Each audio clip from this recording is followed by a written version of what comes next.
During Jehoiakim's reign, Nebuchadnezzar king of Babylon invaded the land, and Jehoiakim became his vassal for 3 years.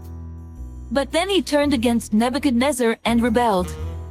The Lord sent Babylonian, Aramean, Moabite and Ammonite raiders against him to destroy Judah, in accordance with the word of the Lord proclaimed by his servants the prophets.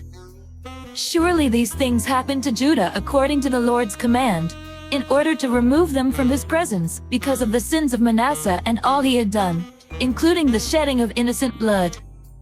For he had filled Jerusalem with innocent blood, and the Lord was not willing to forgive. As for the other events of Jehoiakim's reign, and all he did, are they not written in the book of the annals of the kings of Judah? Jehoiakim rested with his ancestors, and Jehoiakim his son succeeded him as king. The king of Egypt did not march out from his own country again, because the king of Babylon had taken all his territory, from the Wadi of Egypt to the Euphrates River. Jehoiakim was 18 years old when he became king, and he reigned in Jerusalem 3 months. His mother's name was Nehushta, daughter of Elnathan. She was from Jerusalem. He did evil in the eyes of the Lord, just as his father had done. At that time the officers of Nebuchadnezzar king of Babylon advanced on Jerusalem and laid siege to it, and Nebuchadnezzar himself came up to the city while his officers were besieging it. Jehoiakim king of Judah, his mother, his attendants, his nobles and his officials all surrendered to him. In the 8th year of the reign of the king of Babylon, he took Jehoiakim prisoner. As the Lord had declared, Nebuchadnezzar removed the treasures from the temple of the Lord and from the royal palace, and cut up the gold articles that Solomon king of Israel had made for the temple of the Lord. He carried all Jerusalem into exile, all the officers and fighting men, and all the skilled workers and artisans, a total of 10,000.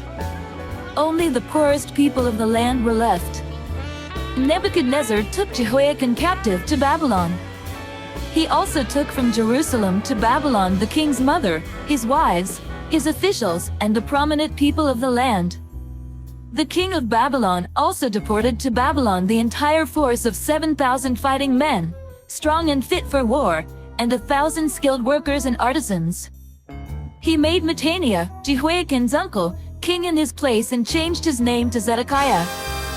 Zedekiah was 21 years old when he became king, and he reigned in Jerusalem 11 years. His mother's name was Hamutal, daughter of Jeremiah. She was from Libnah. He did evil in the eyes of the Lord, just as Jehoiakim had done. It was because of the Lord's anger that all this happened to Jerusalem and Judah, and in the end he thrust them from his presence. Now Zedekiah rebelled against the king of Babylon. Come, follow me, and I will send you out to fish for people. I hope and I pray that the Spirit of God, the Almighty, is with you, and that His Son and His Holy Spirit bless you and your family throughout eternity.